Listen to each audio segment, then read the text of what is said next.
So, before talking about the Burger Lab and everything, why don't we start from the very start? Like, before making the Burger Lab, उनसे पहले आप like, what were you doing, and then what made you make the switch? Like, पहले corporate world में, and then you went down to the family business, and then what the point कि आपने सोचा कि Burger Lab कुछ बनाई जाए? If we start from that, and then यार बर्गर लैब से पहले मैं आप लोगों की तरह जो है यूनिवर्सिटी में पढ़ भी रहा था और बदमाशियां कर रहा था और मैंने कुछ भी नहीं सोचा हुआ था कि मैंने क्या करना है। और मैं सबसे पहले जो है ना ये बताऊं कि यूनिवर्सिटी में था तो एक वहाँ से ऑफ़र आई थी बैंक की। बैंक था, इस्लामिक बैंक था, उसमें मैंने ज्वाइन किया था।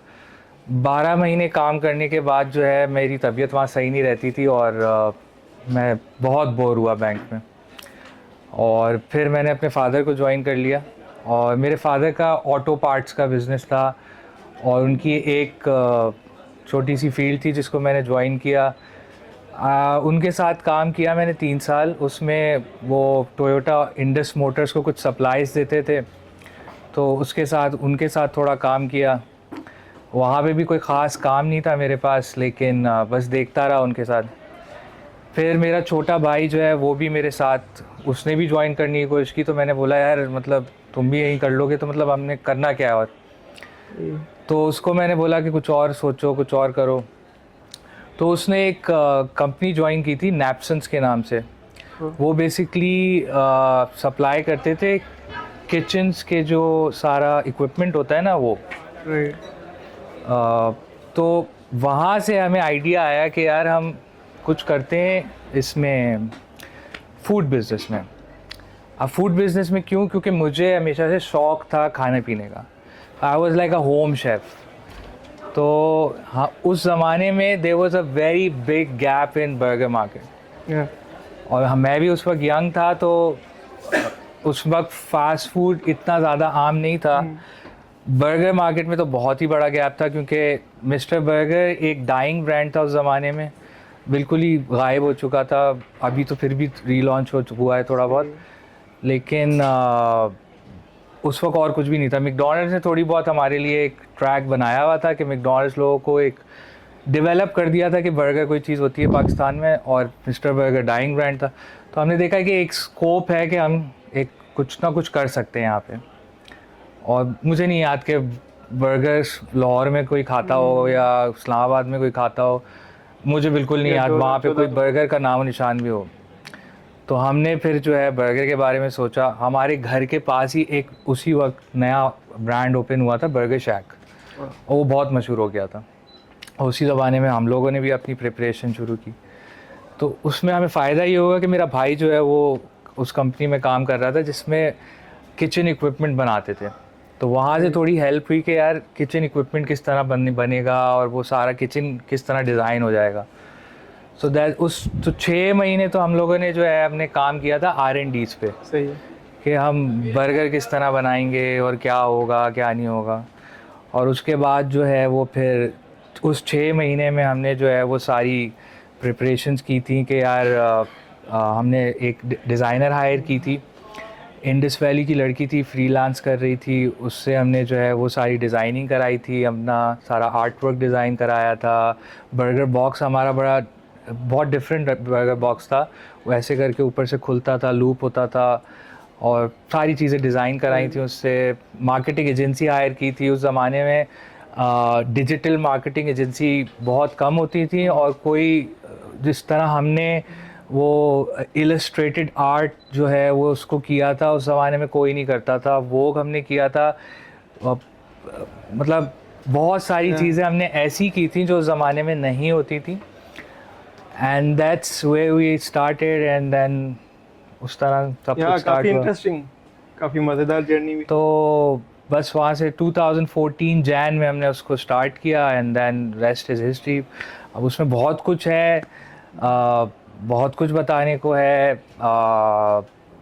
बहुत कुछ बता सकता हूँ। आप लोग क्या एंड देन जानना चाहेंगे वहाँ से 2014 में जैसे आपने बात की कि आपने वो लॉन्च किया, हाँ। इतने इंटरनेशनल मतलब इतना कंपटीशन नहीं था, बट इतना वो as a burger culture type भी नहीं था। लाइक आप as a job and then family business से आप इतनी बड़ी रिस्क ले रहे थे कि like you are going to launch your own burger brand, पर उसमें ये था कि इतना कल्चर भी तो नहीं था। Like you are taking your own risk plus the like market risk as well. So कैसे वो पॉइंट था कि आप इतने कॉन्फिडेंस हुए कि ये चीज़ हो अच्छा। सकती है? यार कॉन्फिडेंस ना जब आपके पास कुछ मैं एक वर्ड्स जो है ना राइटली यूज़ करना चाह रहा हूँ ताकि आप लोग गलत वर्ड्स ना मैं इस्तेमाल कर लूँ। आप ये कह लेंगे जब आपके पास कुछ करने के लिए नहीं होता है, या जब आपके पास अपॉर्चुनिटी हो कुछ करने के लिए लेकिन कर जाने वाली बात होती है ना, तो कर जाते हैं आप। यहाँ पे मेरे पास दो चीज़ें थी। एक तो ये कि मैं अपने फादर के साथ बैठा रहता और बस करता रहता, या मैं कुछ नया करता। ठीक है, जो कुछ नया करना था ना वो मेरे लिए इम्पोर्टेंट था। आई वॉज वेरी यंग, सही है। मेरा भाई भी बहुत मुझसे 4 साल छोटा है, वो भी नया अभी उसने बैचलर्स करके आया था। मैं MBA कर चुका था, उसने बैचलर्स किया था। And we were both sitting at our father's business and we didn't know कि यार अब आगे मतलब हम यहीं बैठे रहेंगे। तो we had to do something new. अब पढ़ाई भी कर ली और उसके बाद फादर के बिज़नेस में बैठ के, और फादर के बिज़नेस में मुझे पता था कि कुछ इसको कुछ बहुत ज़्यादा एक्सटेंड नहीं कर सकते, इसमें कुछ स्कोप नहीं है। तो स्कोप कुछ नया करके ही हो सकता था, तो वो नया करना इसलिए ज़रूरी था। तो वो जो नया करना इसलिए मुझे लगता था कि हम नया करेंगे तो ही वो स्कोप है, वो उसको एक्सटेंड कर सकेंगे, उसको आगे बढ़ा सकेंगे। तो इसलिए वो नया करना ज़रूरी था। You rightly said in then जब आपने कुछ नया करने का चाहा तो आप एज अ होम शेफ बन चुके थे। R&D भी आपने काफ़ी टाइम लगाया। इसमें ये होता है इसमें ये होता है कि जब भी कोई चीज़ आप लैब में बनाए या एज अ होम में कोई चीज़ R&D पे हो तो मोस्टली ये होता है कि मार्केट में जाके वो सक्सेसफुल तो नहीं होती है। Like you at the failures की जहाँ पर कस्टमर। मैं बताता हूँ आप लोगों को। मुझे जो है ना फिर असल में मेरी नई शादी भी हुई थी उस ज़माने में, तो मुझे वैसे भी कुछ ना कुछ करना ही था। और शादी होती है ना आपकी, तो आप पे वैसे भी प्रेशर आ जाता है। और उस वक्त जो है ना मेरे ऊपर वैसे ही प्रेशर था कि यार अब कुछ ज़्यादा ही करना है।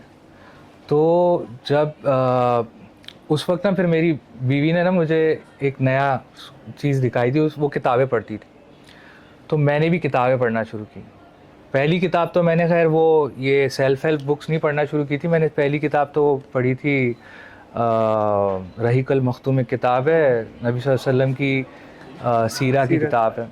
तो वो मैं सबको बोलूँगा वो ज़रूर पढ़ें, उससे बहुत हेल्प होती है लाइफ में। वो रहीकल मखतूम किताब का नाम है, सील्ड नेक्टर। लेकिन उसके बाद जो है ना मेरी किताबें पढ़ने की हैबिट हो गई। तो अभी कुछ दिनों से तो नहीं पढ़ रहा हूँ, लेकिन उस ज़माने में मैंने पढ़ना शुरू करी। तो मैंने एक किताब पढ़ी start with Y.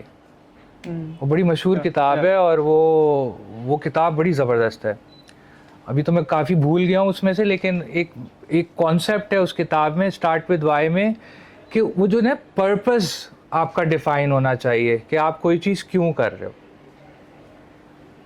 What, Y and आपको ये तो आपको पता होता है कि आप क्या करने वाले हो, बर्गर बनाने वाले हो, ठीक है, सबको पता होता है। आप IT में कोई काम करने वाले हो, मैं सॉफ्टवेयर बनाने वाला हूँ। वो जो वाई होता है ना आपका जो पर्पस होता है, वो उसको कहते हैं गोल्डन सर्कल।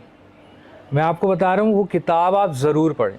मुझे नहीं पता आपको टीचर्स ने या किसी ने रेकमेंड किया है या नहीं, वो किताब ज़रूर पढ़ें। वो किताब आपको पर्पस पे बताती है कि आपका पर्पस डिफ़ाइन होना ज़रूरी है। ये जो मिशन वगैरह आप पढ़ते हैं ना, मिशन विजन, जो आपका मिशन स्टेटमेंट विजन स्टेटमेंट बनाते हैं आप लोग, ये बेसिकली वो जो पर्पस होता है ना, आपका मिशन जो होता है ना, वो वही डिफ़ाइन करता है। फॉर एग्ज़ाम्पल हमारा बर्गर लैब का मिशन कुछ इस तरह का है कि we want to give back to society. कुछ ऐसा करें कि हम कुछ सोसाइटी को वापस कर सकें, ठीक है। तो फिर I don't know if I can say this or not, but for example we help, I will not take the name, but हम एक ऑर्फनेज है उसकी हेल्प करते हैं, ठीक है, and we constantly help that orphanage. This is because हमारा एक पर्पस डिफाइंड है कि हम जो है we stand for something good, ठीक है. तो हमने एक डिफ़ाइन किया हुआ है कि हम अपने प्रॉफिट का एक परसेंटेज जो है वो उसको हमेशा जो है वो सोसाइटी की हेल्प में देते रहेंगे. अब इस पर्पस से क्या होता है कि आपकी जो ऑर्गेनाइजेशन होती है ना, जो आपके साथ लोग होते हैं, अगर आप 2 लोग भी स्टार्ट कर रहे हो ना, 2 लोग भी स्टार्ट कर रहे हो, तो वो 2 लोगों का पर्पस जो है ना, वो जब 4 होंगे, 5 होंगे, 6 होंगे, उनको सबको वो पर्पस हमेशा याद रहेगा और वो वैल्यूज़ हमेशा बढ़ती उसी तरह रहेंगी.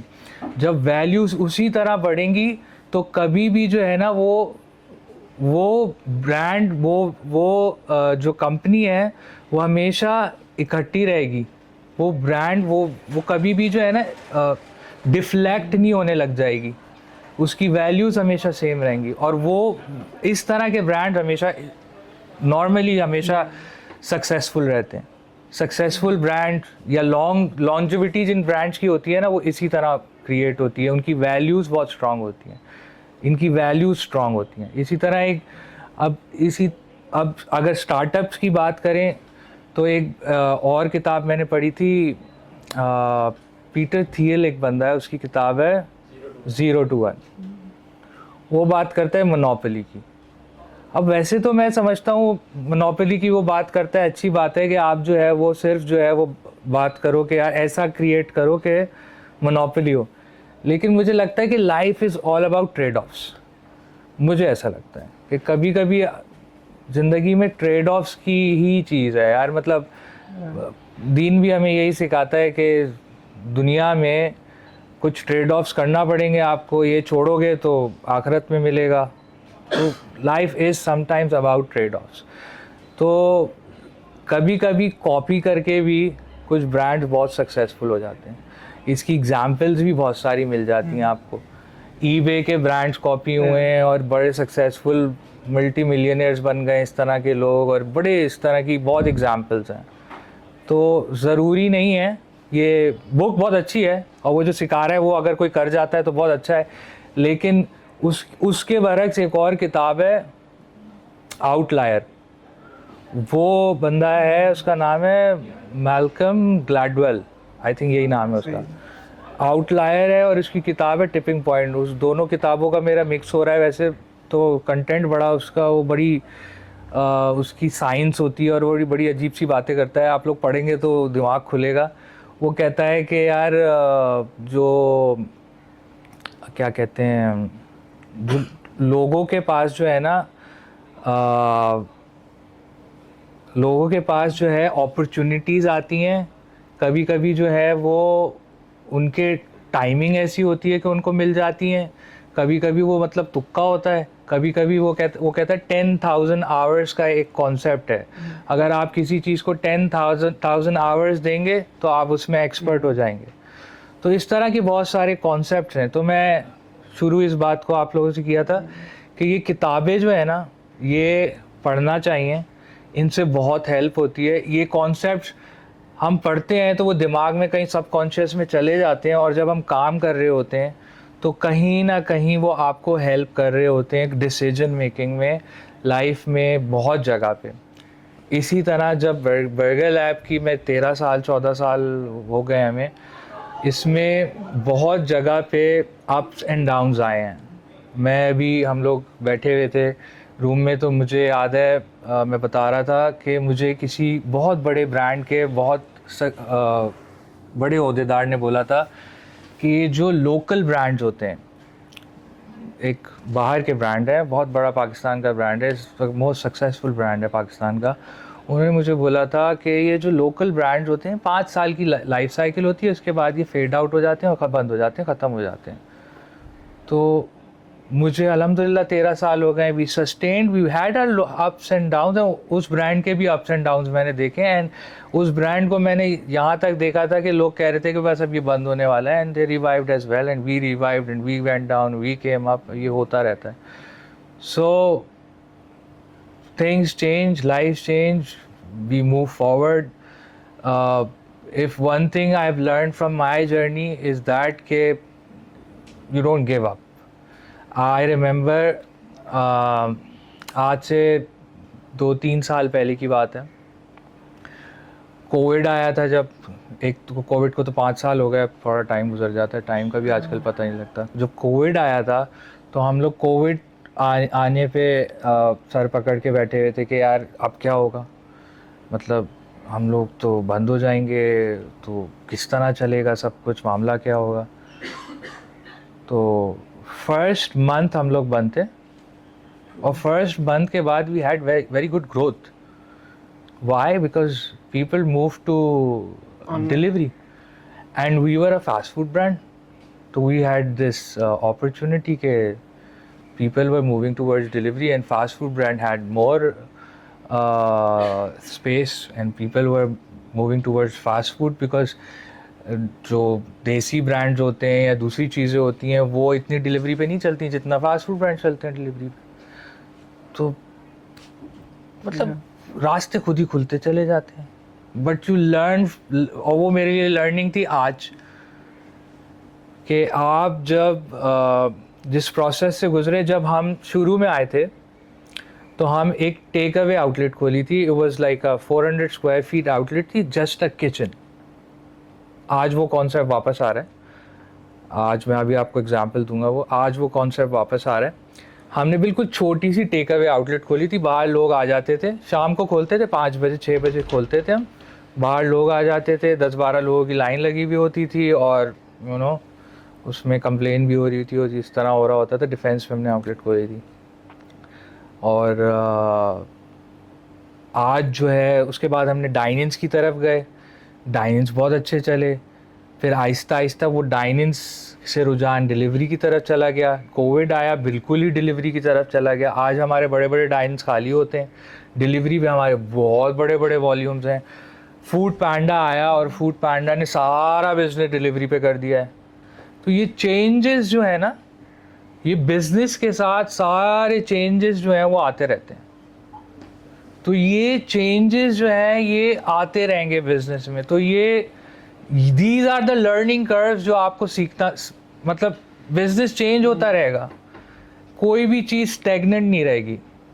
You have to keep learning. This is the one concept I will tell you कि you have to keep hustling and learning, hustling and learning. Yeah what a great advice.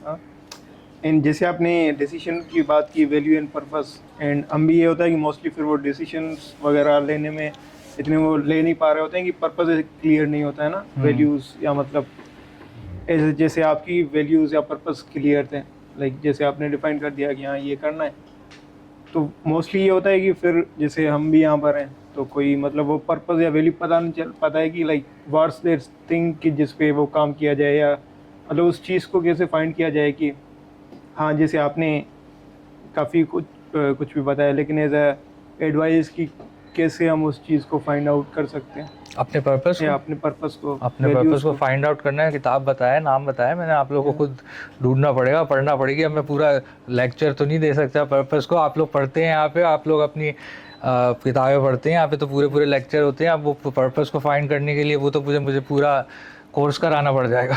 या ये चीज़ें। एंड देन आपने अपने भाई का भी mention किया था कि आप एज R&D एंड प्रोडक्ट पे डिपेंड कर रहे थे। लाइक प्रोडक्ट इन R&D में होता है कि आप काफ़ी स्मॉल डिटेल पे ज़्यादा फोकस करते हैं, एंड आपके भाई होंगे जो मतलब ज़्यादा एफिशिएंसी। मेरा भाई जो है वो ज़्यादातर जो है वो सेल्स एंड सेल्स को ज़्यादा देखता है, मार्केटिंग को देखता है। मार्केटिंग में और वो मिलके देखते हैं ज़्यादा, और सेल्स एंड फाइनेंस वो ज़्यादा देखता है। राइट। एंड देन फाइनेंस वाले ये होते हैं कि वो कोशिश करते हैं कि जितने प्रोडक्ट में कम कास्ट आ जाए, बाकी अगर कोई प्रोडक्ट को देख रहा होता है तो वो कोशिश करते हैं कि क्वालिटी ज़्यादा हो ना। तो जैसे स्टार्टिंग में आप बिल्कुल स्टार्ट थे तो कुछ ऐसे झगड़े वगैरह होते थे, वैसे अगर आप कुछ बताना चाहें तो। जैसे आपने झगड़े अभी भी होते हैं भाई, झगड़े अभी भी होते हैं, झगड़े अभी भी होते हैं। झगड़े यार इसी में होते हैं, डिसएग्रीमेंट्स होते रहते हैं हमारे। अब मैं बता नहीं सकता, कुछ डिसएग्रीमेंट्स ऐसे होते हैं कि I can't tell you, but disagreements, partnership होती है जब, तो डिसएग्रीमेंट्स होते हैं।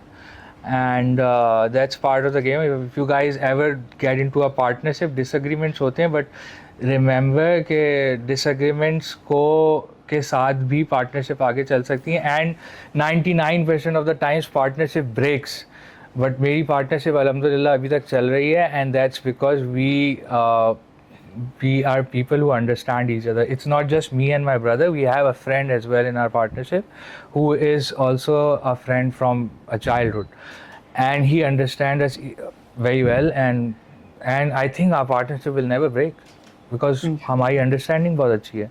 He doesn't मतलब वो अपनी टांग नहीं अड़ाता है ऐसे कामों में जहाँ उसकी अंडरस्टैंडिंग नहीं है, और हम ऐसे कामों में टांग नहीं अड़ाते, ऐसे कामों में नहीं बोलते जहाँ हमारी अंडरस्टैंडिंग नहीं है. Right. तो या पार्टनरशिप वर्क्स जहाँ पे अगर आप लोग जो हैं वो अंडरस्टैंडिंग सही रखें. Perfect. ऑडियंस में से किसी को सवाल है तो मेरे ख्याल में वो बेहतर होगा कि Yeah. वो लोग सवाल करें. ऑडियंस में भी क्वेश्चंस लेते हैं. B2C के challenges क्या थे? Share your journey. जी आपके B2C के challenges क्या थे? Share your journey. शुरू में तो चैलेंजेस ये थे कि देखें आप अगर सप्लाई चेन के उससे मालूम कर, तो शुरू में चैलेंजेस ये थे कि हम लोग शुरू में तो आसान था ज़्यादा, बिकॉज बहुत सारी चीज़ें जो है वो इम्पोर्टेड हमें मिलती थी, तो वो बहुत आसान था.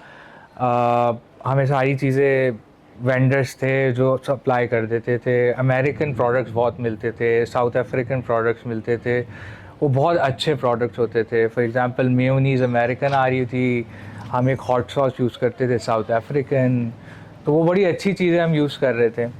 लेकिन लेटर ऑन फिर जब ये टाइम आया 2017-18 और जब रिस्ट्रिक्शंस लगी तो वो बहुत चैलेंजिंग हो गया. उसमें चैलेंजेस ये आए कि वो इतनी एक्सपेंसिव हो गई कि फिर हमें लोकली डेवलप कराना पड़ा सब कुछ. तो उस पीरियड में जो है हमें जो है क्वालिटी कंसर्न्स आने लग गए, क्योंकि हमको we had to shift on the local market, because वो प्राइस पे जिस प्राइस पे हम लेना चाह रहे थे वो ले ही नहीं सकते थे, क्योंकि कंज्यूमर जो है वो प्राइस पे नहीं कर सकता और हम जो है वो प्राइस बेयर नहीं कर सकते. तो वो एक बड़ा मेजर प्रॉब्लम आया मेरे ख्याल में 2018 के करीब वो हुआ था कि जब हमने अपनी quality I can say compromise की, क्योंकि वो we could not buy those mayonnaise and those hot sauces and those products जो बाहर से आते थे. कॉम्प्रोमाइज़ ही कर सकते थे और कुछ कर भी नहीं सकते थे, बिकॉज ऑलमोस्ट आना ही बंद हो गई थी चीज़ें. अब आ भी रही थी तो इतनी महंगी आ रही थी कि हम ले नहीं सकते थे. तो अब बहुत फ़ायदा ये उस पीरियड में जो कॉम्प्रोमाइज़ किया उसका फ़ायदा ये हुआ है कि अब लोकली डेवलप इतना अच्छा होने लग गया है. फॉर एग्ज़ाम्पल जो मेयोनीज़ हम यूज़ करते हैं थे उस ज़माने में, अमेरिकन मेयोनीज़ आता था, उसका नाम होता है real mayonnaise. Everyone can know real mayonnaise जो होता है उसके कंटेंट्स बहुत अच्छे होते हैं. वो बेसिकली एग वाइट से बना होता है, होल एग से बना होता है, उसके अंदर ऑयल कंटेंट कम होता है, उसके अंदर क्या कहते हैं उसको, आर्टिफिशियल चीज़ें कम होती हैं. तो मुझे पानी चाहिए होगा. तो वो चीज़ें जो हैं अब पाकिस्तान में भी बनना शुरू हो गई हैं. तो अब पाकिस्तान में वो चीज़ें बन रही हैं तो हम वो ले पा रहे हैं. अब क्वालिटी स्टैंडर्ड्स हैव इम्प्रूव. चीज़ पाकिस्तान में बहुत अच्छी बनना शुरू हो गई जो पहले नहीं थी. सॉसेस पाकिस्तान में बहुत अच्छे बनना शुरू हो गए. आप लोग देख रहे होंगे सॉसेस की बहुत रेंजेस आ गई हैं. Brands like young, brands like डिपिट, ये बहुत सारे ब्रांड्स आ गए हैं जो अब बहुत अच्छे सॉसेस बनाने लग गए. So there is a lot of improvement in the local market. तो ये आए हमें शुरू में तो कोई चैलेंजेस ऐसा सच नहीं थे, सब कुछ आम मिलता था. लोकल हमारे पास एक वीनस के नाम से वो थी, डिस्ट्रीब्यूशन चैनल था, वो आराम से आपको सब कुछ मिलता था. फिर बीच में 1-2 साल का जो है वो प्रॉब्लम आया था कि वो इम्पोर्ट पे प्रॉब्लम थी. फिर अब जो है वो कुछ लोकली सब कुछ मिलता है. अब एक प्रॉब्लम है हमें आलू का. आलू ये जो है हमारे बूट्स ने थोड़ा इशू किया, तो वो अब जो है आलू, पाकिस्तान का जो आलू है ना वो इज़ नॉट दैट गुड। आलू जो है, लेज़ जो ब्रांड है उसने आलू लगाया है पाकिस्तान में सिर्फ अपने लिए, वही आलू सिर्फ हमको भी मिलता है जिससे हम फ्राइज़ बनाते हैं, we make our own fries. इसके अलावा जो आलू है पाकिस्तान का वो फ्राइज़ के लिए यूज़ नहीं हो सकता, जो ठेले वाला आलू है ना, वरना वो मिलता है। पाकिस्तान में आलू पहले हम फ्राइज़ मिलते थे मैकेन्स एंड इस तरह के, और बाहर के जो आते थे जो मैकडॉनल्ड्स वगैरह टाइप फ्राइज़ होते थे ना, वो पहले आते थे और वो जिस प्राइस पे मिलते थे हमको, आज वही प्राइस पे आपको ओपा देता है, एंड ओपा इज़ लोकल आलू। So that is a very sad ending to जो हम पहले फ्राइज़ मिलते थे और जो आज हो रहा है, विच इज़ नॉट गुड। तो ये है फ्राइज़, आज से कि वो हमारे साथ बुरा हुआ है, पाकिस्तानी इंडस्ट्री के लिए वो अच्छा नहीं हुआ, और आलू पाकिस्तान में अच्छा लग भी नहीं सकता। आई थिंक कुछ कंडीशंस ऐसी हैं पाकिस्तान में, आलू उस तरह लगता भी नहीं है, हार्वेस्टिंग और वो सारे जो जिस तरह लगना चाहिए वो पूरा एक प्रोसेस है जिस तरह आलू लगता है। आई थिंक बेल्जियम और उधर रशिया में और उस तरह जहाँ जिस तरह आलू लगता है पाकिस्तान में नहीं लग सकता, तो वहाँ पे कुछ इश्यूज हैं। Yeah, and sir what was the time कि आपने महसूस किया कि आपको फ्रेंचाइजी मॉडल पे चले जाना चाहिए? यार दूसरे साल में सर मतलब वो क्या एक सिनेरियो था जो आपके माइंड में आया कि अब आपको फ्रेंचाइजी मॉडल पे जाना चाहिए rather than opening your own growth के लिए, हमारे पास ग्रोथ के लिए और कोई चारा नहीं था। मेरे पास 10 लाख भी नहीं थे जब मैंने बर्गर लैब स्टार्ट किया था। उस ज़माने में 10 लाख इनफ होते थे, और 3 पार्टनर्स थे हम लोग, 3 पार्टनर से मिलके उस वक्त ज़माने में हमने एक टेक अवे छोटा सा स्टोर खोला था, तो दैट वाज इनफ। और जो पैसे कमाए थे उससे दूसरी आउटलेट खोली थी, पूरा 1 साल जो कमाया था उससे पूरी दूसरी आउटलेट खोल ली थी। उसके बाद भी थॉट यार अब अपना पैसा लगाने की ज़रूरत ही नहीं है, हमारा अच्छा खासा ब्रांड बन गया है, पीपल वांट के हमें अपने आउटलेट्स खोलनी है, सही है, हमें अपना पैसा लगाने की ज़रूरत नहीं है। तो फ्रेंचाइज मॉडल इज़ अमेजिंग, लेकिन पाकिस्तान थोड़ा ट्रबल है, अब हम फ्रेंचाइजिंग नहीं कर रहे हैं। We have stopped franchising in at least in KLI, Karachi, Lahore, Islamabad में अब हम फ्रेंचाइजिंग कम कर दिया, अब हम बल्कि दे ही नहीं रहे, क्योंकि अब हम प्रॉब्लम है उसमें। अब प्रॉब्लम क्या है वो बाद में कभी डिस्कस करेंगे। क्वालिटी वगैरह के टाइप यार हमारे यहाँ जो है ना लोगों की अंडरस्टैंडिंग जो है ना कि फ्रेंचाइज मॉडल होता क्या है वो डिफरेंट है। हम लोग, मेरे शायान मेरे ख्याल में यहाँ पे थे, अभी चले गए, तो वो डिस्कस कर रहे थे हम लोग बैठ के ना कि यार कि क्या इश्यूज़ क्या होते हैं फ्रेंचाइज पाकिस्तान में और बाहर कंट्रीज़ में। तो बाहर कंट्रीज़ में होता क्या है कि फॉर एग्ज़ाम्पल अगर कहीं आप अमेरिका में या कहीं यूरोप में होते हो ना, तो आपने एक फ्रेंचाइज ली और आपने जो है वो ट्रेनिंग ली, SOP की एक फ़ाइल होती है वो पकड़ा दी, आपको ट्रेनिंग ली, आपने खोल लिया। आपके पास जो वर्कर्स होते हैं ना जनरली पार्ट टाइमर्स होते हैं और एक आध कोई मैनेजर होता है। आपके पास जो है SOPs वगैरह लगे होते हैं, ट्रेनिंग होती है, ऑन हो जाता है सिस्टम। अब जो वर्कर्स होते हैं ना आपके पास, वो इतने एजुकेटेड होते हैं कि पढ़ के वो काम कर सकते हैं, ठीक है। दूसरी चीज़ ये कि एक बंदा जो है ना 3 लोगों का काम कर सकता है और उनको पे अच्छी मिलती है। एक बंदा 3 लोगों के काम करता है वहाँ पे। यहाँ पे एक बंदा इतना, क्योंकि एजुकेटेड नहीं होता है जिस लेवल पे हमारे यहाँ काम हो रहा होता है, या जिस तरह के ब्रांड्स हम लोग होते हैं, आप देखते ही होंगे किस तरह के लोग काम कर रहे होते हैं। बर्गर लैब में जाओगे या कितने भी लोकल ब्रांड्स में आप जाओगे, वो पढ़ भी नहीं सकते होते हैं, तो उनके लिए या तो रोमन उर्दू में लिखा होता है। अब हमने जो SOPs बनाई थी, पहले साल मैंने SOPs बनाई थी तो मैंने लिखी थी, दूसरे साल मैंने उनको इंग्लिश में लिखी थी, फिर दूसरे साल मैंने रोमन उर्दू में लिखी, आज मैंने उनको क्या किया, वीडियो बना दी हैं और मैंने वीडियोस बना के एक फाइल में रखी हैं, वीडियोस देखें आपको बैठ के, तो बड़ा डिफ़िकल्ट होता है। अब उसमें एक और चीज़ ये होती है कि वहाँ पे पार्ट टाइमर्स होते हैं, आपके जैसे बच्चे जो हैं वहाँ पे जाके वो पार्ट टाइमर्स काम कर रहे होते हैं, ठीक है। यहाँ पे ऐसा नहीं होता। तो बहुत सारी चीज़ें होती हैं। फिर दूसरी चीज़ ये होती है कि जो फ्रेंचाइजी होता है ना, वो ये नहीं समझता है कि उसने बैंक में पैसे रख दिए और मंथली पैसे आते रहेंगे। वो कहता है मैंने बिजनेस स्टार्ट किया और I will have to give time to this business. वो इस तरह थोड़ा सा फ़र्क होता है पाकिस्तान में और वहाँ पे। या So you said that you want to try something new. And you said everyone should try new things. But when you try new things, not every time it won't work. So some things are not worth your time. Some things just won't work out. When do you know to continue going, and when do you know when to stop and try something else? that's a very good question. First of all,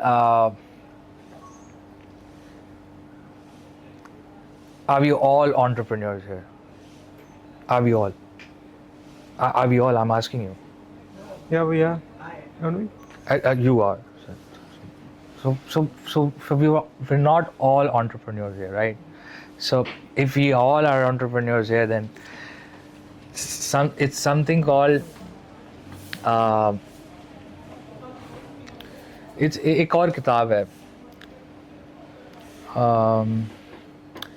Lean. You remember Lean the book? startup. हाँ, Lean लीन startup. Startup. उस किताब में जो है ना, वो उस किताब में इसी तरह की चीज़ों के बारे में बताया गया है कि how do you start something so lean and so basic कि आपको शुरुआत से ही पता होता है कि if you are going to scale it और नॉट। अच्छा, एक तो चीज़ इम्पॉर्टेंट ये होती है कि यार आई कांट टेल यू कि तुम्हें बिजनेस क्या करना है, ठीक है? मैं नहीं बता सकता तुम्हें बिजनेस क्या करना है। It's something that you'll have to come up with your own mind, right? मैं तुम्हें नहीं बता सकता इस इंडस्ट्री में चले जाओ, इस इंडस्ट्री में चले जाओ। It's your own research, it's your own, sometime it's intuition, sometime it's your own education, it's your own research. Sometimes हो सकता है तुम्हारा कोई यहाँ पे टीचर हो जो तुमको कोई ऐसी बात बता रहा हो जहाँ पे तुम्हारा दिमाग खुल जाए और दूसरों का ना खुले, यू नो, तुम्हारा दिमाग उसमें खुल जाए। फॉर एग्जांपल मर्चेंडाइजिंग का एक टीचर था हमारा, मेरी यूनिवर्सिटी में मर्चेंडाइजिंग का एक टीचर था। उसने मर्चेंडाइजिंग के बारे में मुझे पढ़ाया था, तो मर्चेंडाइजिंग के बारे में मेरा दिमाग बड़ा खुला था। तो आज भी मर्चेंडाइजिंग के बारे में आई एम रियली, मैं कभी भी कोई मर्चेंडाइजिंग के बारे में कोई बात करता है ना, तो आई एम रियली इंटरेस्टेड कि यार कोई मर्चेंडाइजिंग का काम करूँ मैं आज भी। तो होता ही है कि you have to start somewhere, but it's not कि यार कोई ये बता सकता है तुमको कि स्टार्ट हेयर और start there. You have to start somewhere, but I can not tell you कि यार स्टार्ट हेयर और start there, but you have to start lean. कोई भी चीज़ स्टार्ट करोगे ना, तो ऐसे नहीं कर सकते कि यार मैं फुल ऑन जा रहा हूँ एंड मैंने सारा कुछ इसको दे दिया है। When you started Burger Lab, did you start lean? Yes, मैंने आपको बताया ना, मैंने कोई मैकडॉनल्ड्स के साइज़ का रेस्टोरेंट नहीं खोला था। लीन में एक और चीज़ आप देखो, मैं आई हैड 3 पार्टनर्स,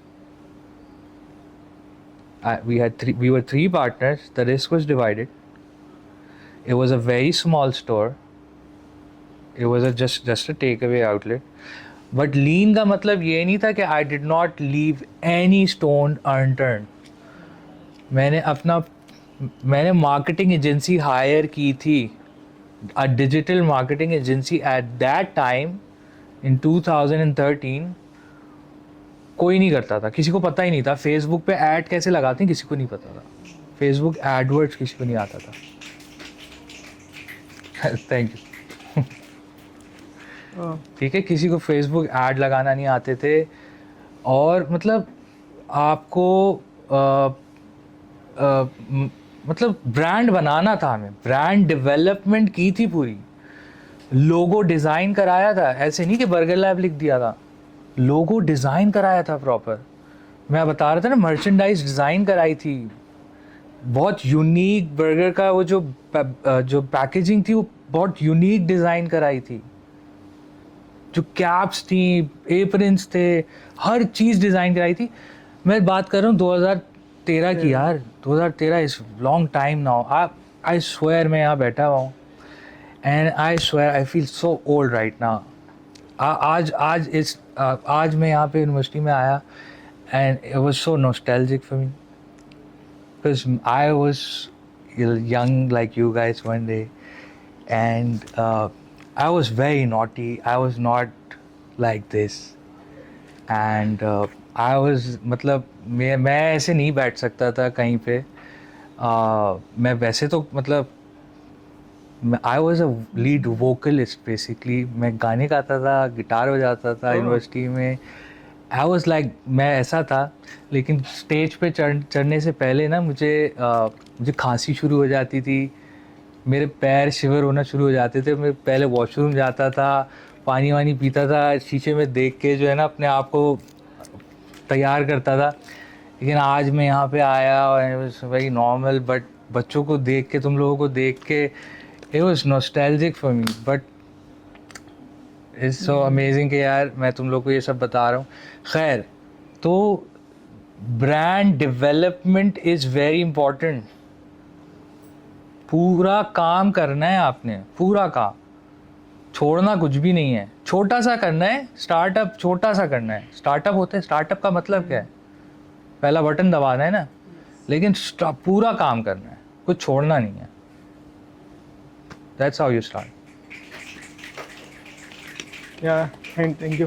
एंड 2013 में ये होता था कि लाइक मोस्टली इतनी माइनर डिटेल जैसे आपने काफ़ी मेंशन किया कि एक एक चीज़ को आपने डिज़ाइन किया, उस पर फोकस किया। तो लाइक तब के कंज्यूमर बिहेवियर एंड देन अभी के कंज्यूमर बिहेवियर में आप क्या चेंजेस देख रहे हैं? यार कंज्यूमर बिहेवियर से मुझे याद आया, हमारे टीचर थे, उन्होंने हमें इतनी मोटी बुक थी कंज्यूमर बिहेवियर में, हाँ कंज्यूमर बिहेवियर में पूरी पकड़ा दी और बोला पूरी पढ़ लो, एक तो पूरी पढ़ लो और बस कुछ भी एग्जाम में आ जाएगा। यार ये कोई तरीका होता है यार? कंज्यूमर बिहेवियर बहुत चेंज हुआ है। कंज्यूमर बिहेवियर पे ही मैं बात कर रहा था ना, शुरू में जो मैं बात कर रहा था, कंज्यूमर बिहेवियर बहुत चेंज होते हैं। कंज्यूमर बिहेवियर इस तरह चेंज हुआ है कि पहले कंज्यूमर बिहेवियर ये था कि वो पहले आके डाइन इन करते थे फास्ट फूड को। अब कंज्यूमर बिहेवियर चेंज हुआ है for at least for burger lab, कि वो अब जो है वो डिलीवरी कराते हैं। अच्छा, ये मैंने इसलिए नोटिस, मैं ये बर्गर लैब के लिए ख़ास तौर पे इसलिए देख रहा हूँ कि एक ब्रांड की जर्नी है उसमें, क्योंकि बर्गर लैब के पास उतना पैसा नहीं है जितना बड़ा KFC या मैकडॉनल्ड्स बड़ा जहाज़ बना देता है और आपके लिए वो एक्सपीरियंस क्रिएट कर सकता है। बर्गर लैब नहीं कर सकता वो एक्सपीरियंस क्रिएट आपके लिए अभी। तो वो जर्नी इसी तरह की रह सकती है कि वो आपको आज आप वो डिलीवरी पे ले गए, शायद इन फ्यूचर वो वापस आपको डाइन-इन्स पे ले आए, but I doubt it, because दुनिया भर में भी जो जिस तरह ब्रांड्स है ना वो डिलीवरी की तरफ मूव ऑन होते जा रहे हैं। इस मेरे ख्याल में Domino's is a prime example, जो है ही डिलीवरी की तरफ। डोमिनोज ने इतनी कोशिश की पाकिस्तान में कि पाकिस्तान में पिज़्ज़ा हट का सारा वो करता था, डाइन इन कराता था, और पिज़्ज़ा हट रैप अप हो गया, लेकिन डोमिनोज सक्सेसफुल हो गया। पिज़्ज़ा हट रैप अप हो गया पाकिस्तान में और डोमिनोज उल्टा सक्सेसफुल हो गया। तो आप देखो, ये है कंज्यूमर बिहेवियर चेंज। इन वो काफ़ी चेंज होते रहते हैं। यस, तो कंज्यूमर बिहेवियर चेंज होता रहता है। लेकिन आपकी एक्सपेंशन वगैरह भी काफ़ी हो रही है। अभी आप जिक्र भी कर रहे थे कि आगे आप कर रहे हैं, एंड उसमें ये होता है कि मोस्टली बड़ा चैलेंज ये होता है कि आपने क्वालिटी मेंटेन करनी होती है। प्लस में ऐसा अगर आप मतलब 1000+ बर्गर सारे पाकिस्तान में सर्व कर रहे हैं, एंड एक ही क्वालिटी को आपने मेंटेन करना है, तो like how do you keep that कि ये SOP है, इस पर कोई भी मतलब कम्प्रोमाइज़ नहीं हो सकता है या ऐसा इसको मेंटेन? यार ये बड़ा डिफ़िकल्ट होता है। इसके लिए हमने क्वालिटी टीम बनाई हुई है, बहुत बहुत बहुत बहुत बहुत कोशिशें होती हैं। इसी की वजह से मुझे एंजाइटी हो जाती है, लेकिन क्योंकि हमारे पास वो क्या कहते हैं, वो फैसिलिटीज़ नहीं है जो बड़े ब्रांड्स के पास होती हैं। फॉर एग्ज़ाम्पल KFC, मैकडोनल्ड्स के पास obviously money wise they are more उनके पास ज़्यादा पैसा होता है, वो जो टीम क्रिएट कर सकते हैं वो शायद हम नहीं कर सकते, तो हमारे पास चैलेंजेस ज़्यादा होते हैं।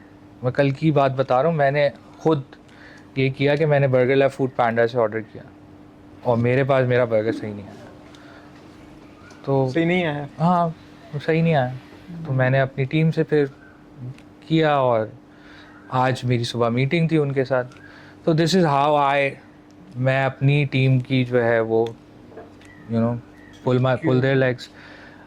बाकी हमारी टीम्स हैं, कोशिशें होती रहती हैं, एवरी मंडे हमारी जो है वो मीटिंग होती है। इस्लामाबाद में एरिया मैनेजर्स हैं, लाहौर में एरिया मैनेजर्स हैं, यहाँ पे एरिया मैनेजर्स हैं जो अपनी रिपोर्ट्स देते रहते हैं। इसके अलावा सॉफ्टवेयर्स हैं हमारे पास, हार्डली के नाम से एक सॉफ्टवेयर है जो सारी रिव्यूज़ जो है ना, रिव्यूज़ कंप्लेंट्स वगैरह वो एक ही जगह पे हमको सारी जमा करके एक ही जगह पे आ जाती हैं, तो वो इसमें कंप्लेंट्स एंड गुड रिव्यूज़ वो सारे जो है वो जमा होते हैं, वो सारे काउंट होते हैं।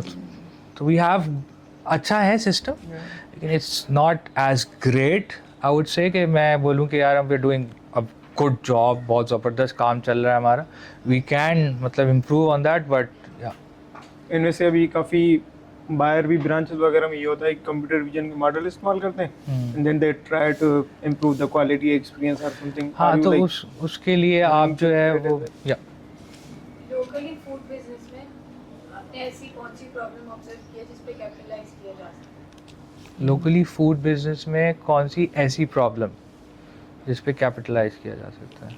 कैन यू भी थोड़ा सा और इसको नीश करेंगे क्वेश्चन को? लाइक कौन सी ऐसी प्रॉब्लम है जिसको आप जिसमें आपको प्रॉफिट मिले अगर आप उसको इम्प्रूव कर दें? अपने लिए पूछ रही हैं आप?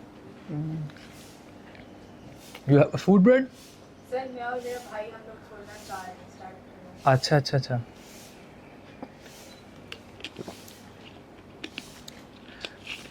मुझे थोड़ा सा टाइम दे, ये क्वेश्चंस और हो जाएं तो मैं आपको अच्छे से और कोई जवाब दूंगा।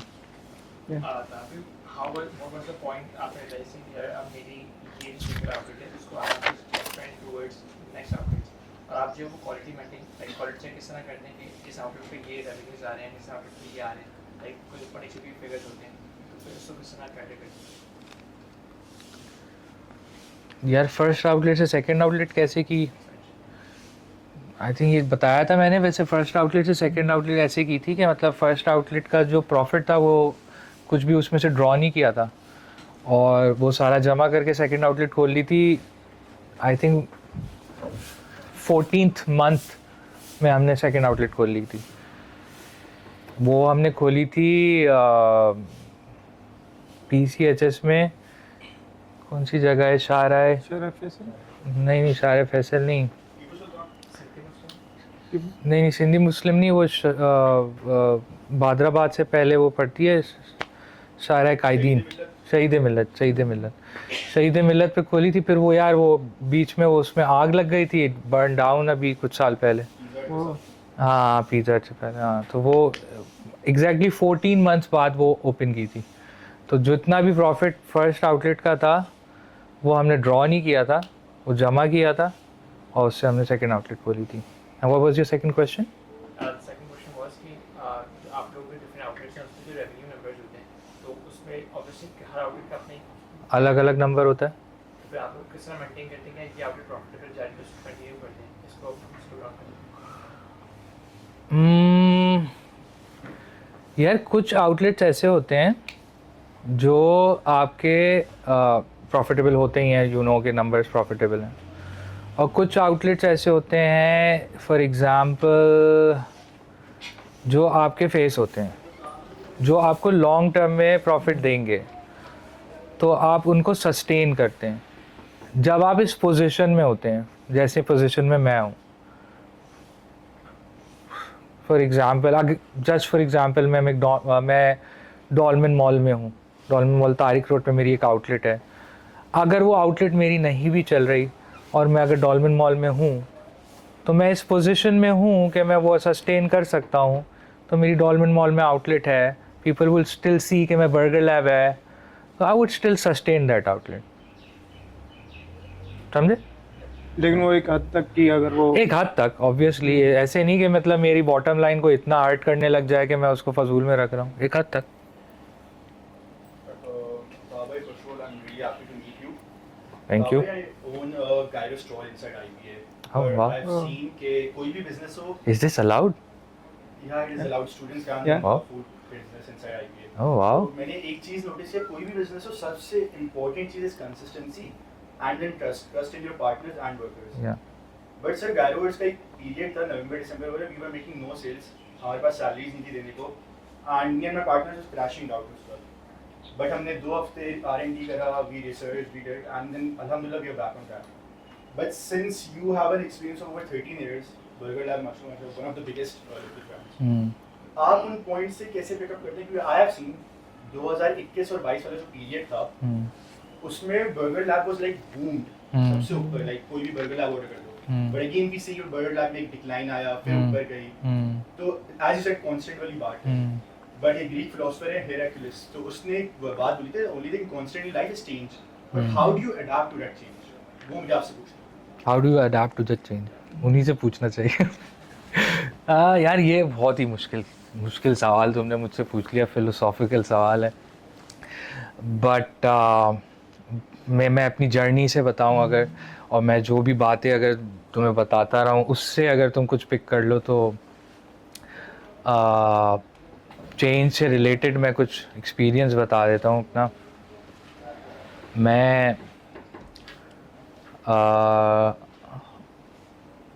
मैं बहुत एंटी फूड पैंडा था. This is a very good example for anyone who's ever come into food business. And this is an insight and no one will tell you. And if my brother find out कि मैं ये सब बता रहा हूँ यहाँ पे, तो he'll take me out from here. So I was very anti food panda कि यार food panda जो है वो हमारे लिए is like a kryptonite. मतलब यार वो हमारा सारा बिजनेस भी ले रहा है और उल्टा हमसे कमीशन भी लेता है. ठीक है, एक पाए है, उसी में से वो मतलब यही कंज्यूमर है, इसी में से वो भी हमारा कंज्यूमर भी ले जा रहा है और इसी कंज्यूमर से हमारा कमीशन भी ले रहा है, हमसे कमीशन भी ले रहा है. तो I was very against it. मैं ये कहता था कि यार हम अपनी मार्केटिंग करेंगे, हम अपना कंज्यूमर अपने प्लेटफॉर्म पे लेके आएंगे और हम उनको डिस्काउंट देंगे और खुद करेंगे. तो मैं और मेरे भाई ने बहुत मेहनत की and to an extent we were very successful. And हमारे numbers on our website and on our app were amazing. But bottom line नहीं थी, हमारी बॉटम लाइन बहुत थिन हो गई. तो हमें समझ नहीं आ रहा था अब हम क्या करें. बॉटम लाइन थिन क्यों हो गई? ऑब्वियसली एक्सपेंसेस तो बढ़ रहे थे. एक्सपेंसेस बहुत ज़्यादा होते हैं पाकिस्तान में, इन्फ्लेशन बहुत ज़्यादा थी. हमारा फोकस क्या था कि हमारे ऑर्डर्स बढ़ जाएं on web and app, Foodpanda से ज़्यादा इधर हो जाए और फूड पैंडा पे कम हो जाए. फोकस ये था और वो हो गया. ठीक है, लेकिन जो सेल्स थी, सेल्स का जो नंबर है वो इतना ज़्यादा नहीं हो रहा था कि हम अपनी बॉटम लाइन का जो वो मार्जिन है वो बढ़ा सकें. उस पीरियड में हमने बहुत ब्लीड किया. एंड मे बी वो शायद वही पीरियड हो जिसमें तुम कह रहे हो वो बहुत डिक्लाइन हुआ है बर्गर लैब, शायद वही पीरियड हो. तो फिर हमको वो फूड पैंडा के पास वापस जाना पड़ा. आज फूड पैंडा पे burger lab is the one of the highest orders. मतलब टॉप 3 में बर्गर लैब आता है, KFC मैकडॉनल्ड्स के बाद. सो मतलब that change was a decision we had to take. और मतलब इतने ऑर्डर्स हैं अब मेरे 32 आउटलेट्स थे इन 2022 और 2022. 32 थे, अभी 25 हैं बिकॉज आई क्लोज्ड आउटलेट्स कुछ बैकलैश थे, कुछ इश्यूज थे मेरे फ्रेंचाइज के, I had to close them. अभी 25 है और अब कुछ खुलेंगे और तो वो बढ़ जाएंगे, लेकिन I have much more numbers जो 2022 में थे, उससे बहुत ज़्यादा नंबर्स हैं इस वक्त मेरे, मतलब exponentially more numbers than what I had in 2022। In 2026 मेरे उससे मतलब 100% ज़्यादा नंबर हैं। तो मतलब अगर मैं फॉर एग्जांपल अगर बोलूँ 10,000 ऑर्डर कर रहा था तो मैं आज 30,000 ऑर्डर कर रहा हूँ। That's a number, I am just giving you a fake number right now, it's much more, but अगर 10,000 कर रहा था तो मैं 30,000 ऑर्डर कर रहा हूँ, मतलब इतना ज़्यादा है। तो वो चेंज जो है वो that comes with experience and with learning curve. मतलब मैंने कुछ किया, it didn't work out, I had to change. you have to take it on your chin। मतलब करना पड़ता है, नहीं होता, change over, it works out, and then when it works out it goes like this। ताहा भाई इसके अलावा मुझे एक और मुझे चीज़ पूछनी, जैसे जब मैं ट्रैवलिंग करता हूँ आई फील लाइक जो इंटरनेशनल चेंज होती है जैसे वेंडीज हो गया, पोपाइज हो गया, they have a constant taste all over the world. मतलब उनकी जो क्वालिटी होती है ना मेंटेन रहती है, and for the past 30 years I seen McDonald's की क्वालिटी मेंटेन्ड है। पाकिस्तान में थोड़ा डिक्लाइन आ गया था बिकॉज़ इंपोर्ट बंद कर दिया था, बट एक क्वालिटी की अब जब लोकल चेन से बात करते हैं, बर्गर फ्लॉग हो गया, there is so many more food chains locally, मैंने देखा है कि जब वो लॉन्च होते हैं like peak, but then decline होता जाता है एट सम पॉइंट उनका डिक्लाइन बहुत ज्यादा हो जाता है क्योंकि वो क्वालिटी मेंटेन नहीं रहती। तो उसके वाले sir Burger Lab since it's been like 20 more than 13 years Burger Lab को, if you could share something कि आपने क्या किया उस क्वालिटी को मेंटेन रखने के लिए। यार उसमें इशू पता है क्या होता है, क्योंकि इनके जो बाहर से ब्रांड आते हैं ना, इनके होते हैं SOPs लॉक, इनके होते हैं MOUs लॉक कि बाहर से ही खरीदेंगे ये, ठीक है। तो ये पाकिस्तान में मैकडॉनल्ड्स का या KFC का जो प्रॉब्लम आया था बीच में, जो इनके डिक्लाइंस आए थे, KFC back in 2000 I think 15, 16, 14 ये टाइम था कि दे वर स्ट्रगलिंग सो बैड कि लोग मक्खी नहीं मर रही थी वहाँ पे, ठीक है, इतना बुरा हाल था। फिर वो पूरा पाकिस्तान चेंज हुए थे, उनका पूरा जब वो चेंज हुआ था तब जाके KFC बूम्ड, और KFC boom। अभी KFC के जो सेल्स मैं देख रहा था, Yeah। it was one of the highest sales in all over Pakistan। All over Pakistan, I think Asia में बहुत हाईएस्ट हो चुके हैं ये, और जो बहुत। पाकिस्तान की itself sales थी ना, वो पूरे वर्ल्ड वाइड KFC से वो कर रही थी compete. Yes, So it was all, मैंने देखा था उनका पूरा सिस्टम चेंज हुआ था आफ्टर द न्यू CEO। या उन्होंने नया पूरा रिवैम्प किया था। रज़ा पीर भाई is the new CEO and is doing amazing. या सो मतलब KFC बंद होने के हाल में था, कोई जाना छोड़ दिया था लोगों ने। वो इनके वही इश्यूज थे कि वो जो इम्पोर्टेड और वो सारा इशू था, लेकिन अब वो सॉर्ट आउट हो गया। तो एक जो मेन इशू था ना, जो मेन चीज़ होती है ना, वो इम्पोर्ट का प्रॉब्लम है पाकिस्तान का, लेकिन दुनिया भर में कहीं भी जाते हो वो आपको सिमिलर मिलता है। वो यही होता है कि वो सारा एक जगह से आ रहा होता है और वो चैनलाइज्ड होता है सप्लाई चेन। पाकिस्तान में हमारे साथ यही इशू होता है कि यार हमें जो है ना वो चैनलाइज सप्लाई चेन के इश्यूज़ रहते हैं। कभी जो है हमारे पास मेयोनीज़, कभी हमारे पास सॉसेस, कभी हमारे पास इवन फॉर एग्जांपल हम बीफ बर्गर्स में, हमारा जो मेन प्रोडक्ट था बीफ बर्गर्स था हमेशा से। We struggled so much with beef कि हमारे पास कभी हीक की स्मेल की प्रॉब्लम आ रही है, कभी जो है वो ख़राब होने की प्रॉब्लम आ रही है, क्योंकि फूड बीफ में जो है वो उसकी जो चिलर वैन्स होती हैं, उसकी जो क्या कहते हैं उसको, सप्लाई चेन जो होती है वो बहुत इम्पॉर्टेंट होती है। तो इतने इश्यूज़ होते हैं पाकिस्तान में इस तरह के, जिसकी वजह से we struggled a lot and आज तक ये प्रॉब्लम है। अभी हमने हमारे पास जो फॉर एग्जांपल जो बीफ का सप्लायर है, वो बंदा कहीं बाहर टर्की से बीफ मंगाता था। आज राइट नाउ ये जो सारा वॉर का इशू चल रहा है, तो उसकी वजह से अभी हम लोग बड़े प्रॉब्लम में आए हुए हैं कि वो बंदा कह रहा है कि शायद 10 दिन के लिए बीफ का इशू आ जाए। पिछले 2 साल से हमें बीफ की कोई कंप्लेन नहीं आ रही, पिछले 2 साल। This is the first time in our life कि हम रिलैक्स हुए बीफ के लिए। नहीं तो हमने बीफ को पीछे कर दिया था और हम सिर्फ चिकन को सेल करना, प्रमोट करना शुरू कर दिया था फॉर द लॉन्गेस्ट टाइम कि यार बीफ को हम ज़्यादा प्रमोट नहीं करेंगे क्योंकि उसमें प्रॉब्लम बहुत आता था।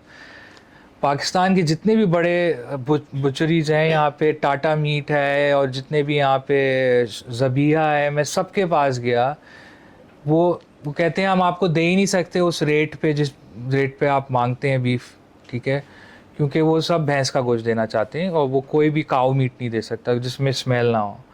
तो वो इतने ज़्यादा सप्लाई चेन इश्यूज होते हैं पाकिस्तान में जिसकी वजह से कंसिस्टेंसी का इशू होता है, वरना हम भी चाहें तो वो इशू सॉल्व कर सकते हैं।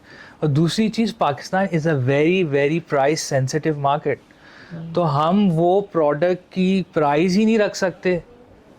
अब मैकडॉनल्ड्स फॉर एग्जांपल, मैकडॉनल्ड्स के बारे में कितनी वो आती हैं, कंट्रोवर्सीज आती हैं, कितनी कंट्रोवर्सीज आती हैं कि वो पता नहीं क्या बीफ स्लाइम चला रहे हैं और क्या क्या चला रहे हैं और क्या क्या नहीं चला रहे हैं, लेकिन उनकी वो कंसिस्टेंट होता है प्रोडक्ट, सब कुछ होता है। पाकिस्तान में हमारे साथ एक कंट्रोवर्सी हो जाए तो हम तो यार कहीं के नहीं रहेंगे। तो सप्लाई चेन के इश्यूज पाकिस्तान में और कंट्रोवर्सीज के इश्यूज बहुत ख़तरनाक होते हैं, तो हमने बहुत ही बच के चलना होता है। और पाकिस्तान के अंदर जो है ना, हमारे जो फूड ब्लॉगर्स हैं और जो सोशल मीडिया है हमारे पास, ये इतना ज़्यादा लोगों ने इसको वो किया है, मिसयूज़ किया है नेगेटिवली, कि जिसकी कोई हद नहीं है। मतलब फ्री बीज ने और लोगों ने इसको, मतलब फ्री बीज ने यूज़ किया है, मुझे लगता है सोशल मीडिया को फूड ब्लॉगर्स ने और इन लोगों ने किसी पॉजिटिविटी के लिए तो यूज़ किया ही नहीं है। That is one of the most highlighted issue के जो इसकी वजह से कंसिस्टेंसी का इशू है। इन आखिरी 5-10 मिनट बचे थे, 2-3 क्वेश्चन ले लें। हाँ, 2-3 क्वेश्चन ले ले। तुम्हारा क्वेश्चन क्या था, मैं भूल गया था। कि वो जो शॉर्ट कमिंग फूड इंडस्ट्री में कोई ऐसी बताएं जिसको। हाँ, short coming in food industry, या मैं अब इसका याद रखूंगा, मैं तुम्हें लास्ट क्वेश्चन में जवाब दूंगा। Yeah so we will take another 1-2 questions. Yeah please. So basically you mentioned that you had really good partners and I feel like कि किसी भी business में आप collaborate कर रहे होते हो, it's really important कि जिन लोगों के साथ आप काम कर रहे हो are equally as dedicated as you and they work in a way कि पूरी team साथ में रहे। So what you have learned from your experience that when you choose to partner with somebody, what are the specific qualities and the characteristics you see in a person like, oh, I am collaborating with this person in this business, we share the same vision, but then it would be a successful partnership. I feel like having the right co-founders and like partners is very important. अच्छा, for example finding the right partners पे मैं नहीं comment कर सकता, because for me it was एक हो गया था। मेरे पास एक दोस्त था, एक भाई था, और it started up like that. तो मैं कमेंट नहीं कर सकता, इट जस्ट हैपेंड।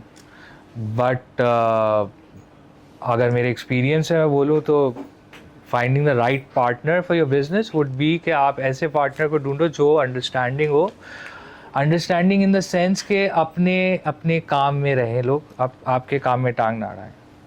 यानी for example if you are the business lead, then आपको लीड करने दें।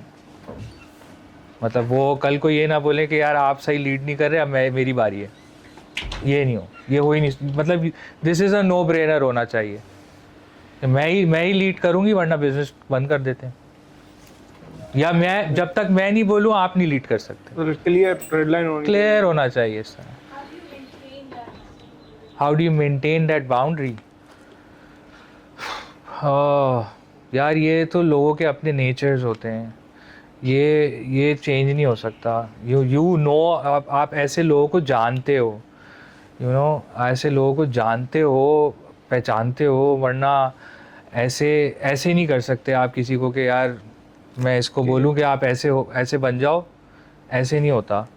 You know that person for a while, then you can take a decision कि यार मैं इसके साथ ऐसा कर सकता हूँ। ऐसे नहीं हो सकता कि मैं इसको अभी परसों मिलूँ और इसके साथ बोलूँ कि these are our boundaries and let's start.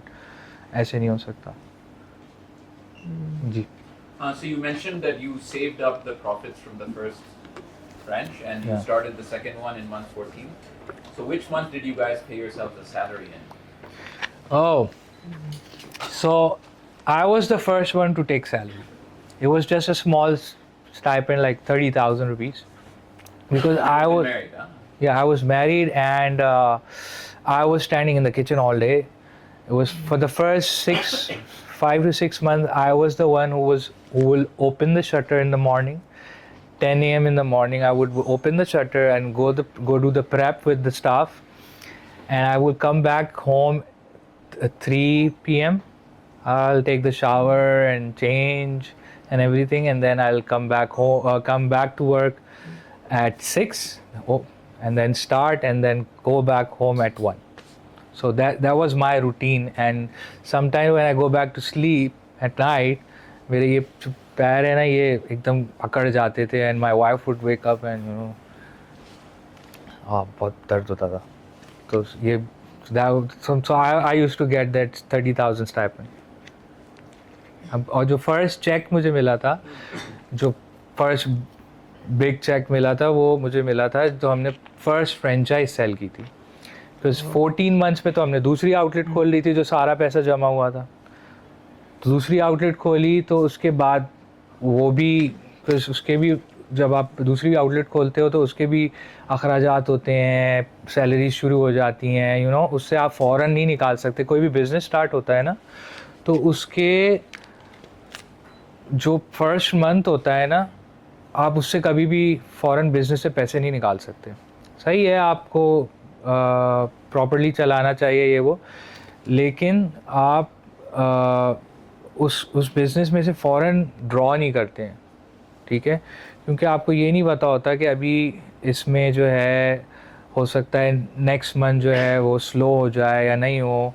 बहुत सारी चीज़ें होती हैं. आपके पास जो सप्लाईज़ होती हैं, उसके मैं इतना फाइनेंस देखता नहीं था, लेकिन सप्लाईज़ आपने एक्स्ट्रा ख़रीदी हुई होती हैं, या आपको आगे जो पेमेंट्स एक्स्ट्रा करना पड़ जाती हैं, कुछ लोगों को बोनस सैलरीज एक्स्ट्रा देना पड़ जाती हैं. बहुत सारी चीज़ें ऐसी होती हैं. तो फर्स्ट मंथ में आप कभी भी ड्रॉ नहीं करते. तो इस तरह की चीज़ें हो रही थी. तो हमने जो दूसरी ब्रांच खोली, तो उसके 2 महीने बाद हमने फ़र्स्ट फ्रेंचाइज सेल कर दी. एंड जब वो फ्रेंचाइज सेल करी, तो that was the first check I got. तो मुझे जो है वो फर्स्ट जो मेरा हिस्सा बना था, उसका चेक मिला था.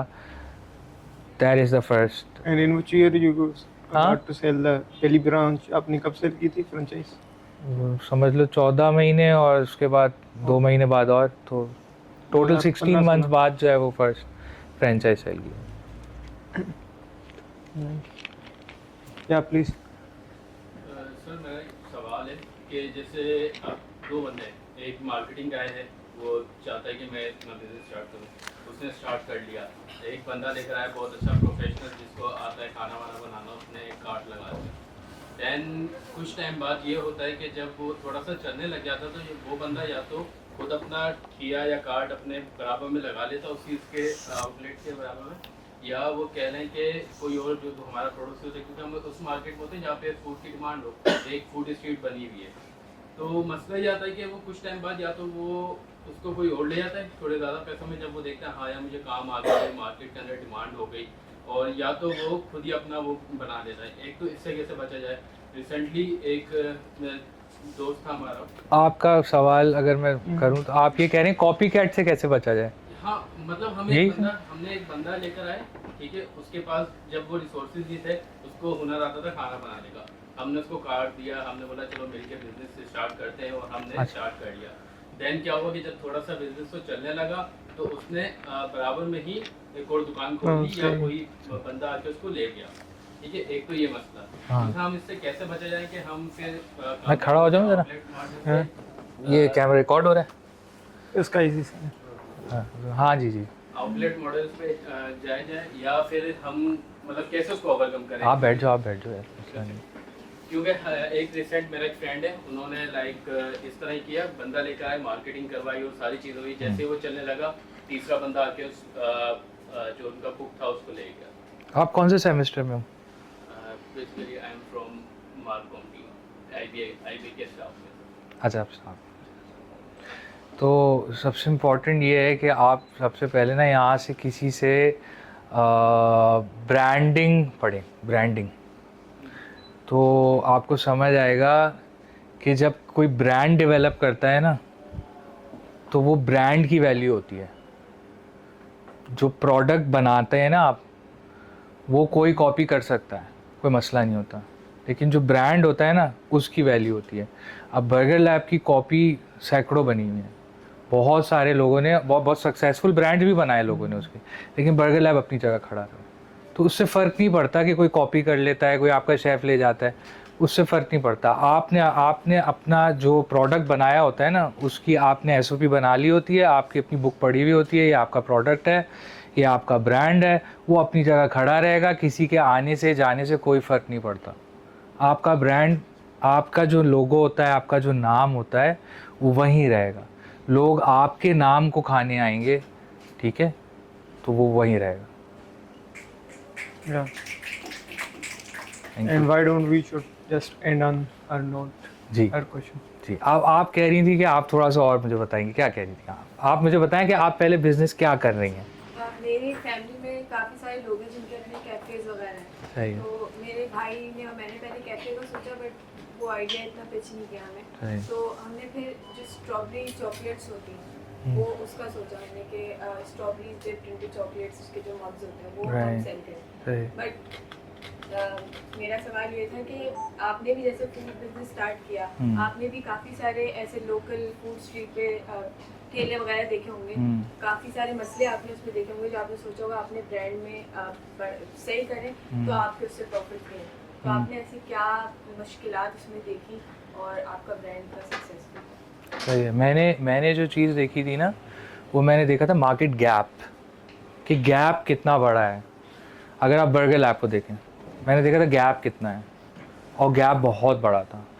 बर्गर लैब के लिए बहुत बड़ा गैप था उस ज़माने में। आज अगर मैं आपको बताऊं ना, गैप नहीं है, लेकिन गैप क्रिएट किया जा सकता है। आज ही मैं आपको एग्जांपल देता हूं गैप किस तरह क्रिएट किया जा सकता है। एक ब्रांड खुला है फेज़ 8 में, सिंपल। किसने देखा है, खाया है? मेरे ख्याल में 4-5 लोगों ने तो हाथ उठाया। सिंपल एक ब्रांड खुला है, वहाँ जाइएगा आप फेज़ 8 में। गई हैं आप फेज़ 8? नहीं गई। सिंपल एक ब्रांड खुला है, वो बिल्कुल एक सिर्फ छोटी सी आउटलेट है, टेक अवे, ठीक है, और वो शाम को 5 बजे खुलते हैं, 5-5:30 बजे मेरे ख्याल में, और रात को 12 बजे बंद कर देते हैं। और उनके पास सिर्फ बर्गर्स हैं, और बर्गर भी सिर्फ एक किस्म का बर्गर है जिसको आप डबल करा सकते हैं, और उनके पास एक डोनट होता है और फ्राइज़ होते हैं, ठीक है। और वो दिन में मेरे ख्याल में 300-350 कुछ बर्गर्स बेचते हैं। कभी कम बेच लेते होंगे, 200 बेच लेते होंगे वीकडेज़ में। उनका क्लेम ये है कि हम 300 बर्गर बेचते हैं, और वो बेच के बंद करके चले जाते हैं। अब वो ये कर क्या रहे हैं? अच्छा, उन्होंने मार्केटिंग टैक्टिक भी की हुई है ये कि हम 300 बर्गर ही बेचते हैं और शाम को खोलते हैं, रात को बंद कर देते हैं। उन्होंने अपना नीश भी क्रिएट किया हुआ है। उनका लोगो ये है, one simple burger no nonsense, ठीक है। और ये कॉन्सेप्ट वैसे वो बाहर से ही लेके आए, कॉन्सेप्ट, बर्गर नहीं, बर्गर यहीं का ही है, बर्गर वही है जो सब बेच रहे हैं, एवरीथिंग इज़ लोकल, सही है। लेकिन वो कर क्या रहे हैं? एक तो मार्केटिंग टैक्टिक क्या है, जब आप वहाँ जाएंगी तो आप देखेंगी वहाँ पे लाइन लगी हुई होगी क्योंकि वो टेक अवे आउटलेट है। तो आप देखेंगी जब 5 लोग भी खड़े होंगे ना लाइन में ऑर्डर देने के लिए, 5 लोग, तो लगेगा आपको कि रश लगा हुआ है। और 5 लोग लाइन में लगे होंगे, 5 लोग टेबल पे बैठे हुए होंगे, तो मतलब आपको लगेगा डूइंग वेरी वेल। सिर्फ एक दफ़ा जब आप वहाँ से गुजर जाएंगे ना, जितने लोग वहाँ से गुजरते जाएंगे, it will create an impact on people कि ये जगह चल रही है, ठीक है। एंड आप वो जगह इतना ज़्यादा चल रही है कि वहाँ पे गाड़ियाँ हर वक्त खड़ी हुई हैं। It's a talk of town वहाँ पे, एटलीस्ट डिफेंस में it's a talk of town. वहाँ पे बहुत अच्छा रश चला है। द बर्गर इज़ गुड, मतलब अच्छा बर्गर है, it's nothing out of the world कि आपने खा के बोलेंगे यार ये क्या खा लिया मैंने, it's so amazing, wow it's good. मतलब आप खाओगे बोलोगे अच्छा बर्गर है यार, मतलब मगर इतना रश क्यों है, क्या हो गया, लेकिन इट्स गुड।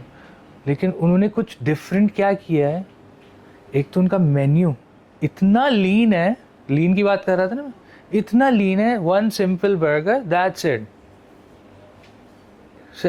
और वो उनके फ्राइज़ हैं, फैट फ्राइज़ हैं उनके, और बस अच्छा, उन्होंने बराबर में एक और खोला है, उन्होंने लूप क्या? कॉफ़ी। उसमें मेरे ख्याल में उन्होंने 5-10% जो है उसको दे दिया, क्या नाम है उसका, इरफान जुनेजो को। ये नई टेक्निक है, ये एक नई टेक्निक है। आप किसी इन्फ्लुएंसर को 10% शेयर दे दो, यार हम एक ब्रांड खोल रहे हैं, तुम हमारी मार्केटिंग के लिए पैसे देते हैं, आप 8-10 लाख रुपए देते हैं किसी इन्फ्लुएंसर को कि यार हमारी मार्केटिंग, तुमसे 10% शेयर ले लो लाइफ टाइम। उससे मार्केटिंग करा दी उसकी। अब वो के ओनर है, ये ओनर, ये इरफान जुनेजो का है। वहाँ लाइन लगी हुई है, वहाँ लाइन लगी हुई है। 450 रुपये की कॉफ़ी है। कॉफ़ी क्या है, सादी कॉफ़ी है, ठंडी आइस्ड लाते और वो सब, नथिंग स्पेशल, कुछ भी नहीं है। आप कहीं से भी आके आइस लाते पियो, इट विल बी सेम। वहाँ पे लाइन लगी हुई है।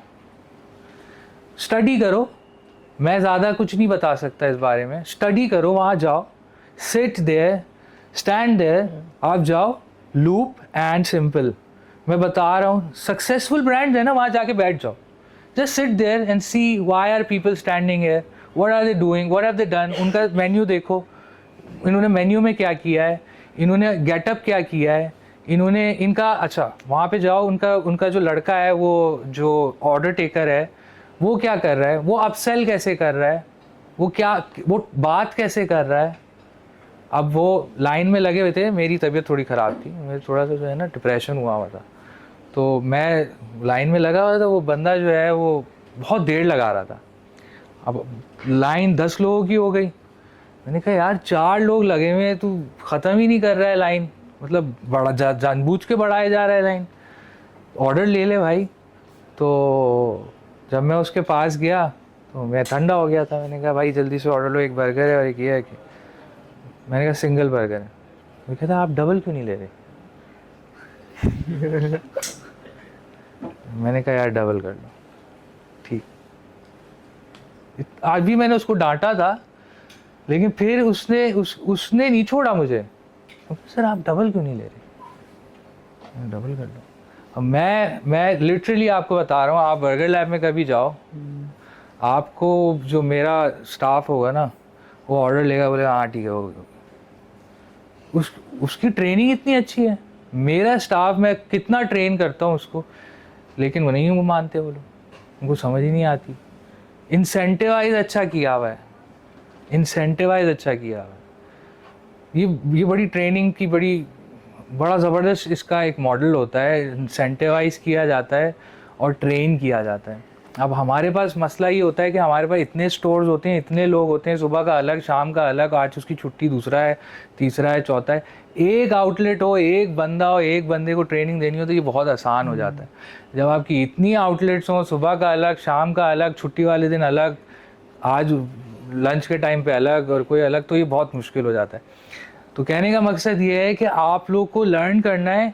मैं आपको बता रहा हूँ, if anyone wants to do a small business, इस वक्त वहाँ पे चले जाओ और वहाँ पे जाके देखो इन्होंने क्या क्या किया है। इस कुछ भी नहीं करना, वहाँ जाना है, वहाँ देखना है, लूप और सिंपल खुला हुआ है, वहाँ जाओ और सिर्फ ये देखो इन्होंने क्या क्या किया है। उनसे रिलेटेड पूरी उनकी इंस्टाग्राम खोल दो, उनका फेसबुक खोल दो और सब कुछ देखो। उन्होंने ये ब्रांड किससे बनवाया है, उन्होंने आर्किटेक्ट कौन सा लिया है, उन्होंने ये ब्रांडिंग किससे करवाई है, किस मार्केटियर को यूज़ किया, सारा कुछ खोल के देख लो।